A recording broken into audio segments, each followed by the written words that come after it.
Welcome back to my channel. I hope you all are doing well.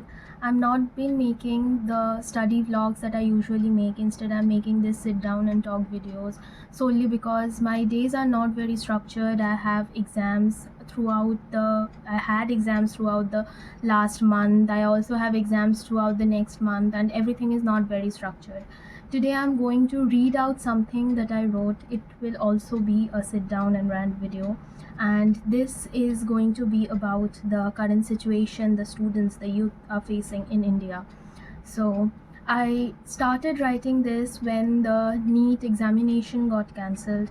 Then the CUET thing happened a lot later, but then I continued writing it when the CBSE results got declared and the entire havoc that was going on. And I completed writing it when I was giving one of the mock tests for an upcoming exam, and I saw that my percentile was around 85 or 86 based on the based on the previous year's cutoff. The percentile in the mock was around 85 or 86, and I realized that that was not enough. That would not get me any college. Leave the good colleges aside, that would probably not get me any college. Also, I am from the general category, so that was really disheartening, and I'm still in a lot of dilemma.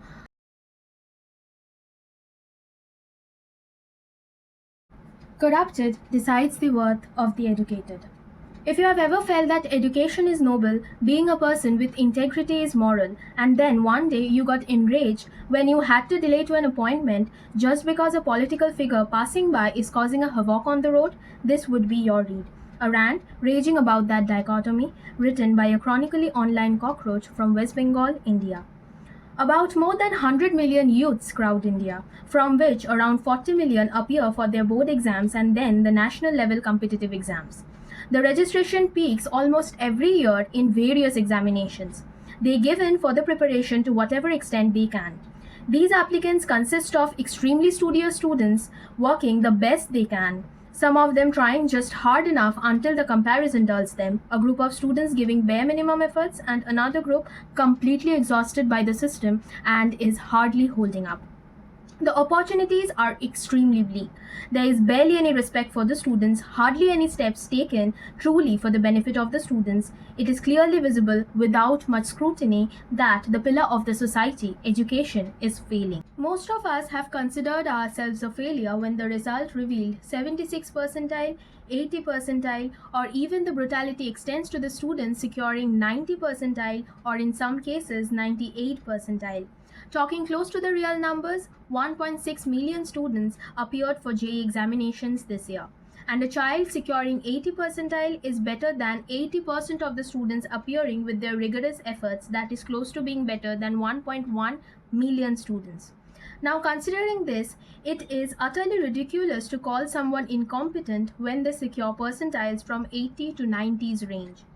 The reality of lack of opportunities, corrupt systems, and then the image of a student studying with unparalleled attention is a hilarious paradox. 26 lakh students appeared for NEET this year. At least 1 lakh of them gave their best efforts, yet corruption tore apart every effort, every penny, every honest intention a child had. The job market is in an ever descending arc. The companies wish for skills which the students can't provide them with. The institutions are giving away degrees, yet they are not building the students for the job world. Colleges are not making students employable. The sectors of employability are not observing any significant growth. The students are no longer in a competition. It is almost a war they are tearing themselves apart for, with no clear picture of a win and what joy that would really bring them. The parents are frustrated, forcing themselves onto the children, hoping for their better future but killing them from the inside.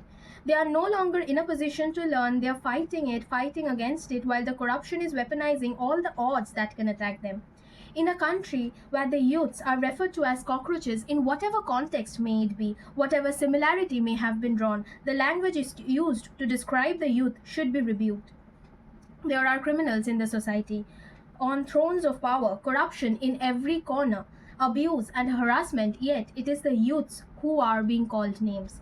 There is no power in a country where its largest demography, the youths, are reduced to an utter humiliation. There is no chief justice that is being delivered to avenge the country's youth.